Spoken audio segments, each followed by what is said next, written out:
अस्सलाम वालेकुम स्टूडेंट्स। उम्मीद है आप सब लोग खैर वाफियत से होंगे। वालेकुम अस्सलाम। अगर आप लोगों का प्रीवियस लेक्चर से रिलेटेड कोई क्वेश्चन है तो you are free to ask. In the previous lecture we have studied the concept of money, types of money, functions of money, measurement of money supply. Today we are going to extend the same lecture, that is demand for money, supply for money and equilibrium interest rate. क्योंकि money की जो cost है या money की जो price है वो interest rate है, तो ऑब्वियसली वो डिमांड फॉर मनी और सप्लाई फॉर मनी से ही डिटरमिन होगी। तो पहले हम डिमांड फॉर मनी और सप्लाई फॉर मनी को एनालाइज करेंगे और फिर इसकी मदद से जो है वो इक्विलिब्रियम इंटरेस्ट रेट को जो है वो डिटरमिन करेंगे। See on your computer screen, here is the demand for money. हम मनी को क्यों डिमांड करते हैं? There are three motives behind the demand for money. First one is transaction demand for money, second one is precautionary demand for money, and third one is speculative demand for money. Money demand के तीन motive हैं। एक है transaction demand for money, second है precautionary demand for money and third one is speculative demand for money. हम इनको briefly जो है वो स्टडी करते हैं one by one. First one is transaction demand for money. हम डेली ट्रांजैक्शंस करने के लिए मनी को डिमांड करते हैं। हम रोज़मर्रा की अशिया ख़रीदने के लिए, गुड्स एंड सर्विसेज को अवेल करने के लिए जो है वो मनी को डिमांड करते हैं। People hold money because it is convenient for purchasing goods and services. According to professor Keynes, transaction demand for money is a function of income. dt is transaction demand for money, f function, y is income. Transaction demand for money is a function of income and it is positively depend on income level. अगर income में इजाफा होता है तो transaction demand for money भी बढ़ जाएगी, और अगर इनकम में कमी आती है तो ट्रांजैक्शन डिमांड फॉर मनी भी कम हो जाएगी। ऑब्वियसली अगर हमारी इनकम ज़्यादा होती है तो हम इस मकसद के लिए पैसे ज़्यादा पॉकेट में रखते हैं, और अगर हमारी इनकम कम हो तो हम ट्रांजैक्शन के लिए पैसे भी कम रखेंगे। So transaction demand for money is a function of income and it positively depend upon the level of income. Second motive behind the demand for money is precautionary motive, that is named as a precautionary demand for money. Precautionary का लफ्ज़ी meaning है नागहानी हालात के लिए। हम कोई emergencies को meet करने के लिए, कोई डिजीज़ आ जाती हैं या कोई और मसला मसाइल हो जाता है, उनको मीट करने के लिए कुछ पैसे अपने पास महफूज रखते हैं। प्रोफेसर केन्स के मुताबिक precautionary demand for money is also depends upon the level of income and it is positively affected by the income. अगर इनकम बढ़ती है तो प्रिकॉशनरी डिमांड फॉर मनी भी बढ़ेगी, इनकम कम होगी तो प्रिकॉशनरी डिमांड फॉर मनी भी कम होगी। ऑब्वियसली जिनकी इनकम कम है तो वो इस मोटिव के लिए पैसे कम रखते होंगे, और जिनकी इनकम ज़्यादा है तो वो इस मोटिव के लिए जो है वो पैसे ज़्यादा रखते होंगे। थर्ड वन इज स्पेकुलेटिव और investment demand for money. Speculation और investment demand for money, it is a function of income and interest rate as well. Income और इंटरेस्ट रेट दोनों का फंक्शन है। Y stand for income and R stand for interest rate. देखें, और income पे ये positively depend करती है, जबकि इंटरेस्ट रेट पे जो है ये नेगेटिवली डिपेंड करती है। अगर हमारी इनकम ज़्यादा है तो स्पेकुलेटिव डिमांड फॉर मनी भी ज़्यादा होगी, अगर हमारी इनकम कम है तो स्पेकुलेटिव डिमांड फॉर मनी भी कम होगी। जबकि इंटरेस्ट रेट ज़्यादा है तो स्पेकुलेटिव डिमांड फॉर मनी जो है वो कम होगी, और अगर इंटरेस्ट रेट कम है तो स्पेकुलेटिव डिमांड फॉर मनी ज़्यादा होगी। आप देखें ना, हमने इंटरेस्ट रेट का इन्वेस्टमेंट के साथ ऑलरेडी इन्वर्स रिलेशनशिप पढ़ा है, ये सेम वही है इन्वेस्टमेंट फंक्शन में। इंटरेस्ट रेट ज़्यादा होने का मतलब है कॉस्ट ऑफ बोरिंग मनी ज़्यादा है, तो फिर जो है वो इन्वेस्टमेंट डिमांड फॉर मनी जो है वो कम हो जाएगी, और अगर इंटरेस्ट रेट कम है मतलब कॉस्ट ऑफ बोरिंग मनी कम है तो इन्वेस्टमेंट डिमांड फॉर मनी जो है वो ज़्यादा हो जाएगी। So these are the three motives behind the demand for money. अगर हम overall total demand for money की बात करें, which is a sum of transaction demand for money, precautionary demand for money and speculative demand for money. अगर हम total demand for money की बात करें तो वो इन दो वेरिएबल्स पे डिपेंड कर रही है, इनकम और इंटरेस्ट रेट पे। इनकम पे पॉजिटिवली डिपेंड कर रही है, जबकि इंटरेस्ट रेट पे नेगेटिवली डिपेंड कर रही है। Here you can see the graphical representation of demand for money. On the y-axis there is the interest rate. Interest rate को I से डिनोट किया गया है, कहीं हम R से भी कर लेते हैं, कहीं I से भी कर लेते हैं, तो कंफ्यूज नहीं होना आपने। Interest rate is on the y-axis and money demand is on the x-axis. Here you can see that the demand for money curve is negatively sloped. Means अगर इंटरेस्ट रेट ज़्यादा है तो डिमांड फॉर मनी कम होगी, और जैसे जैसे आप देख सकते हैं इंटरेस्ट रेट कम हो रहा है, डिमांड फॉर मनी में इजाफा हो रहा है। So this represents a negative slope of demand for money with the interest rate. Here is the supply for money. Supply for money is exogenously determined by the central bank. Supply for money is exogenously determined by the central bank. ये interest rate से affect नहीं होती, इसको central bank जो है वो अपनी मर्जी से डिटरमिन करता है। It is vertical sloped, mean interest rate में इजाफा हो या इंटरेस्ट रेट में कमी आए, उसका सप्लाई फॉर मनी पे कोई इफेक्ट नहीं होगा। ये इसका मतलब ये नहीं है कि सप्लाई फॉर मनी फिक्स है, सप्लाई फॉर मनी बढ़ भी सकती है, कम भी हो सकती है सेंट्रल बैंक की मंजूरी से। सेंट्रल बैंक चाहे तो मनी सप्लाई बढ़ा सकता है, राइटवर्ड आ जाएगा, चाहे तो कम कर सकता है, लेफ्टवर्ड आ जाएगा, लेकिन जो है वो इंटरेस्ट रेट की वजह से सप्लाई फॉर मनी इफेक्ट नहीं होती।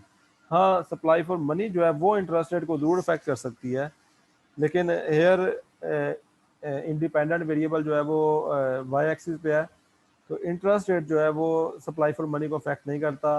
Supply for money is exogenously determined by the central bank, that's why it is vertical slope. यहाँ तक किसी का कोई क्वेश्चन है तो you are free to ask. हमने डिमांड फॉर मनी भी ड्रा किया, सप्लाई फॉर मनी भी ड्रा किया। Here is the equilibrium interest rate. जिस तरीके से किसी कमोडिटी की जो प्राइस है वो उसकी डिमांड और सप्लाई से डिटरमिन होती है, आईफोन की जो प्राइस है वो उसकी डिमांड सप्लाई से डिटरमिन होती है, या किसी और कमोडिटी की जो प्राइस है उसकी डिमांड और सप्लाई से डिटरमिन होती है। ऑब्वियसली डिमांड कम हो तो उसकी प्राइस भी कम हो जाती है, डिमांड बढ़े उसकी प्राइस भी बढ़ जाती है। इसी तरह लेबर की जो डिमांड, लेबर की जो प्राइस है मतलब वेजेस, वो लेबर की डिमांड और लेबर की सप्लाई से ही डिटरमिन होती है। देखिए ना, डेवलपिंग कंट्रीज में लेबर की सप्लाई ज़्यादा है तो वहाँ पे लेबर की प्राइस भी कम है, डेवलप्ड कंट्रीज में लेबर की सप्लाई कम है तो वहाँ उनकी प्राइस भी ज़्यादा है। इसी तरह जब मनी की प्राइस की बात करेंगे जो कि इंटरेस्ट रेट है, तो वो भी मनी डिमांड और मनी सप्लाई से ही डिटरमिन होगी।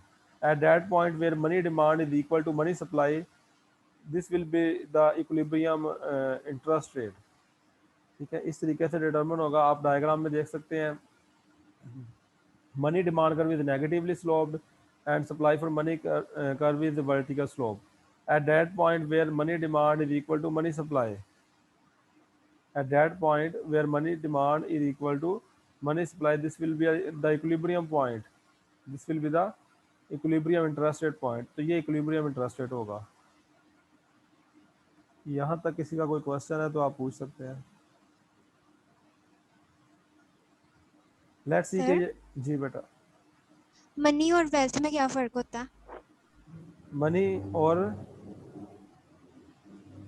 वेल्थ। वेल्थ में, वेल्थ बेटा आपका एसेट है जो प्रीवियस है, जो आप ये कह सकते हो जिस तरह आपका घर है या कोई ऑलरेडी आपके शॉप है, ये सारा वेल्थ में आएगा। ये जो आपका एसेट होता है वो वेल्थ में आता है।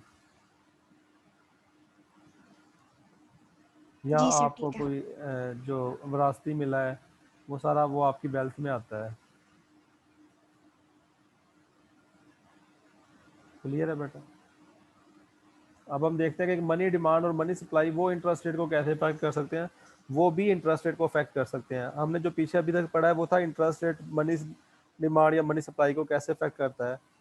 अब ये देखें, अगर मनी डिमांड में इजाफा होता है, मनी डिमांड का राइटवर्ड शिफ्ट हो जाएगा जिससे इंटरेस्ट रेट में इजाफा हो जाएगा। इसी तरह अगर मनी डिमांड में किसी वजह से कमी आती है तो ये लेफ्टवर्ड शिफ्ट हो जाएगा, उससे इंटरेस्ट रेट जो है वो कम हो जाएगा। इसी तरह सप्लाई फॉर मनी कर्व भी जो है वो इंटरेस्ट रेट को अफेक्ट कर सकता है। सप्लाई फॉर मनी में अगर इजाफा होता है, central bank supply for money बढ़ा देता है, ये राइटवर्ड शिफ्ट हो जाएगा जिससे इंटरेस्ट रेट में कमी आ जाएगी। इसी तरह अगर मनी सप्लाई में कमी आती है तो सप्लाई फॉर मनी ये लेफ्टवर्ड कर्व शिफ्ट हो जाएगा जिससे इंटरेस्ट रेट में इजाफा हो जाएगा। Here you can see that supply for money, demand for money both can affect interest rate. but interest rate can only affect the demand for money. It cannot affect the supply for money. Hopefully ये point clear हो गया होगा. This is the source of this lecture.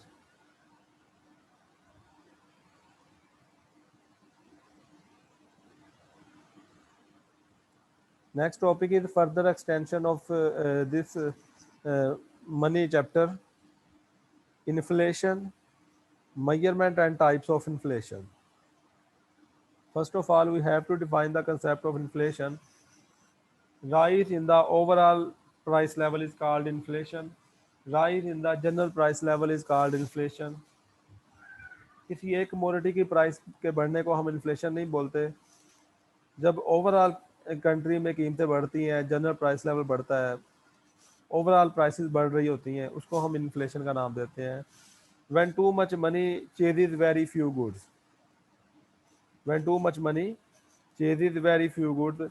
जब बहुत सारे पैसे वो थोड़ी अशिया का ताक़ब कर रहे होते हैं, उसको जो है हम इन्फ्लेशन का नाम देते हैं. When too much money chases very few goods, उसको हम इन्फ्लेशन का नाम देते हैं. जैसे करंट सिचुएशन में चल रही है, कीमतें बढ़ी हुई हैं, सेम वही सिचुएशन है. Measurement of inflation. इन्फ्लेशन को हम मेजर कर सकते हैं by consumer price index. Consumer price index is the measurement of inflation. अगर rate of inflation find out करना हो, उसका फार्मूला है current year price index minus previous year price index divided by previous year price index multiply by 100. PT minus 1 divided by PT minus 1. PT जो है वो current year price index हम कहेंगे और पीटी माइनस 1 को हम previous year price index कहेंगे. इस तरीके से जो प्राइस इंडेक्स में ग्रोथ आई है, प्राइस इंडेक्स में जो इजाफा हुआ है वो आ जाएगा, उसको हम रेट ऑफ इन्फ्लेशन बोलेंगे. परसेंटेज में आ जाएगा तो उसको हम रेट ऑफ इन्फ्लेशन बोलेंगे. किसी भी चीज़ का ग्रोथ रेट निकालना हो तो यही फार्मूला यूज होता है. यहाँ पे प्राइसेस का ग्रोथ रेट फाइंड आउट हुआ है. जैसे जीडीपी ग्रोथ रेट निकालना है तो जीडीपी ग्रोथ रेट के लिए फार्मूला यूज होगा current year GDP minus previous year GDP divided by previous year GDP multiply by 100. इस तरीके से जो है हम इन्फ्लेशन को जो है वो जीडीपी ग्रोथ रेट को फाइंड आउट कर सकते हैं. तो यहाँ पे जो फार्मूला है वो है current year price index minus previous year price index divided by previous year price index multiply by 100. तो प्राइसेस में जो इजाफा हुआ है वो निकल आएगा, उसे हम रेट ऑफ इन्फ्लेशन बोलते हैं. There are two major types of inflation. First one is demand pull inflation and second one is cost push inflation. Demand pull inflation is aggregate demand side inflation and cost push inflation is aggregate supply side inflation. इनको हम detail में discuss करते हैं. Demand pull inflation is generated due to increase in aggregate demand. Aggregate demand के बढ़ जाने की वजह से जो है ये जनरेट होता है. आप इसको डायग्राम में देख सकते हैं. Demand pull inflation is generated due to increase in aggregate demand. As a result of increase in aggregate demand curve will shift to the right side. आप डायग्राम में देख सकते हैं एग्रीगेट डिमांड कर्व. अगर एग्रीगेट सप्लाई सेम रहती है और aggregate demand में इजाफा हो जाता है तो aggregate demand curve rightward shift हो जाएगा, जिससे क्या इफेक्ट हुआ, प्राइस लेवल भी बढ़ गया, रियल जीडीपी भी बढ़ गई.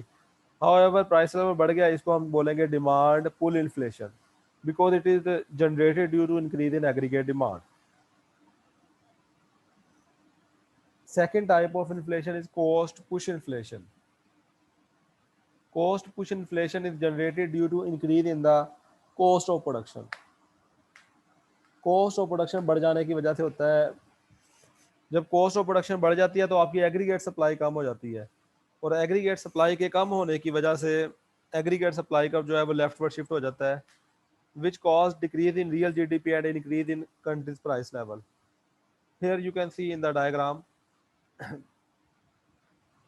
cost push inflation is generated due to increase in due to increase in cost of production.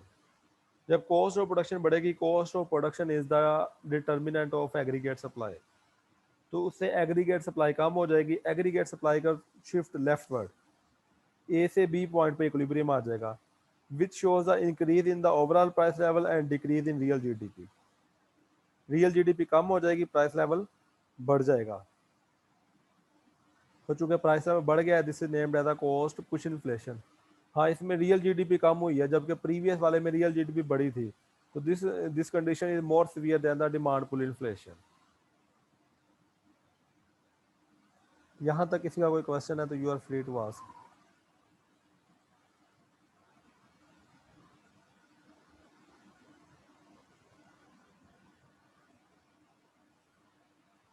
Here is the some other types of inflation: stagflation and hyperinflation.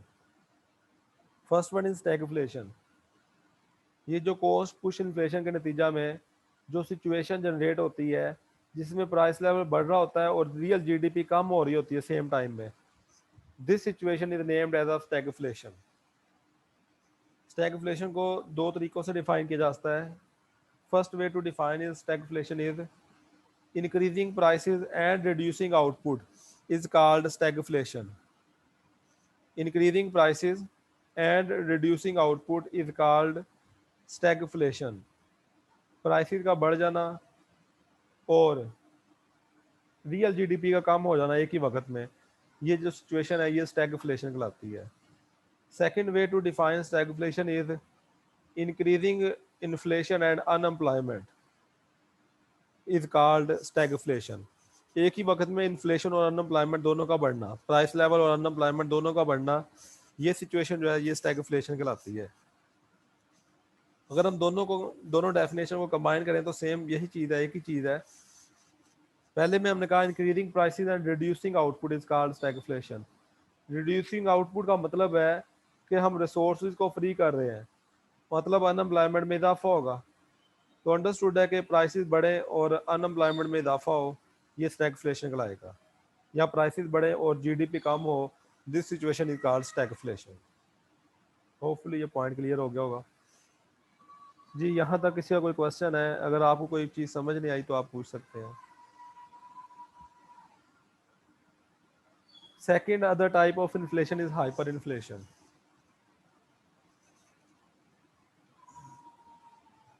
अगर price level जो है, inflation level जो है वो ज़्यादा तेज़ी से बढ़े, मतलब 50%, 100%, 200% इंक्रीज ऑन डेली बेसिस और वीकली बेसिस और even monthly basis, this situation is named as a hyper inflation. अगर कीमतें बहुत तेज़ी से बढ़ रही हो मंथली बेसिस पे या डेली बेसिस पे या वीकली बेसिस पे, 50% रेट बढ़ गया जी, 100% बढ़ गया, 200% बढ़ गया, this situation is named as a hyper inflation. और प्रैक्टिकल एग्जांपल भी मौजूद है हमारे पास। पिछले दिनों वेनेजुएला में जो है वो हाइपर इन्फ्लेशन की कंडीशन थी। आप एक ब्रेड की प्राइस पढ़ के वहाँ पे देख सकते हैं कि क्या ब्रेड की प्राइस रही है, इन्फ्लेशन रेट कितना रहा है। Next is who is hurt by inflation. यहाँ कोई पूछना चाह रहे हैं?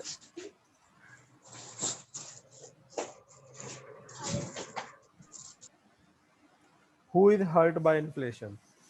First one is fixed income receiver, salaried person। वो सबसे ज़्यादा इन्फ्लेशन से हर्ट होता है क्योंकि उसकी इनकम तो फिक्स होती है। इन्फ्लेशन के नतीजा में गुड्स एंड सर्विसेज की प्राइसेस बढ़ जाती हैं, तो इससे जो सैलरीड पर्सन होता है उसकी परचेजिंग पावर कम हो जाती है। इस वजह से वो सबसे ज़्यादा अफेक्ट होता है इन्फ्लेशन से। दूसरा है सेवर, जो सेविंग करते हैं, लाख रुपए 2 लाख रुपए सेव करके रखा, एक साल बाद जितना इन्फ्लेशन हुआ है, 15% इन्फ्लेशन हुआ है, तो 15% वैल्यू ऑफ मनी डिक्लाइन कर जाएगी जो आपके पास पड़ी है। आपने 1 लाख 2 लाख सेव करके रखा है in the form of cash, और अगर इन्वेस्टमेंट कर दिया फिर नई वैल्यू डाउन होगी। अगर आपने in the form of cash रखा है तो जितने परसेंट इन्फ्लेशन होगा उतने परसेंट वैल्यू ऑफ मनी जो है वो डिक्लाइन कर जाएगी। तो इस तरीके से सेवर जो है वो अफेक्ट होते हैं इन्फ्लेशन से। आपने सुना होगा लोग कहते हैं कि जी इसको पैसे को वैसे नहीं रखना, हम कोई चीज़ ले लेते हैं, कोई प्रॉपर्टी ले लेते हैं, कोई गोल्ड ले लेते हैं, अदरवाइज इसकी वैल्यू तो डाउन होती रहेगी। तो वो यही चीज़ है कि जितना इन्फ्लेशन होगा उतने परसेंट जो है उसकी वैल्यू डाउन हो जाएगी। Third one is creditors, loan देने वाला इन्फ्लेशन के नतीजा में नुकसान में रहेगा। अगर आपने किसी को दोस्त को लोन दिया है तो फिर तो आप बहुत ही नुकसान में, अगर इंटरेस्ट रेट नहीं चार्ज कर रहे हैं तो बहुत ज़्यादा नुकसान में है। क्योंकि 1 लाख रुपए लोन दिया है वो एक साल बाद रिटर्न करेगा। साल बाद अगर इन्फ्लेशन 15% हुआ है तो 15% वैल्यू ऑफ मनी डिक्लाइन हो जाएगी। मतलब वो लाख रुपए ही रिटर्न कर रहा है आपको, लेकिन उस वक्त 1 लाख जो है वो 1,15,000 के इक्वल होगा। 15% उसकी वैल्यू डाउन हो चुकी है, वो रियल टर्म्स में आपको 85,000 पे कर रहा है। सो जो है क्रेडिटर जो है वो अफेक्ट होगा इन्फ्लेशन के नतीजा में। और अगर इसी तरह बैंक है, बैंक भी क्रेडिटर है ना, लोन देता है। बैंक अगर लोन दे रहा है, वो आपको 20% पे लोन दे रहा है, आपने 20% एडिशनल उससे पे करना है। तो अगर उस साल इन्फ्लेशन जो है वो 15% हुआ है तो उसका जो रियल इंटरेस्ट रेट वो चार्ज कर रहा है वो 5% है। तो जितना इन्फ्लेशन ज्यादा होगा उतना उसका रियल इंटरेस्ट रेट कम होता जाएगा, उसका रियल प्रॉफिट कम होता जाएगा। प्रॉफिट कहता है ना वो इंटरेस्ट रेट को। तो जितना इन्फ्लेशन ज्यादा होगा उसका उतना ही रियल इंटरेस्ट रेट या रियल प्रॉफिट कम होता जाएगा, because real interest rate is equal to nominal interest rate minus inflation. तो जो आम यूजुअली हम इंटरेस्ट रेट की बात कर रहे होते हैं वो नॉमिनल इंटरेस्ट रेट होता है। तो अगर उसमें से इन्फ्लेशन को माइनस कर देंगे तो वो रियल इंटरेस्ट रेट बन जाएगा। So nominal real interest rate is equal to nominal interest rate minus inflation. तो जितना ज्यादा इन्फ्लेशन होगा क्रेडिटर्स का उतना ही प्रॉफिट कम होता जाएगा।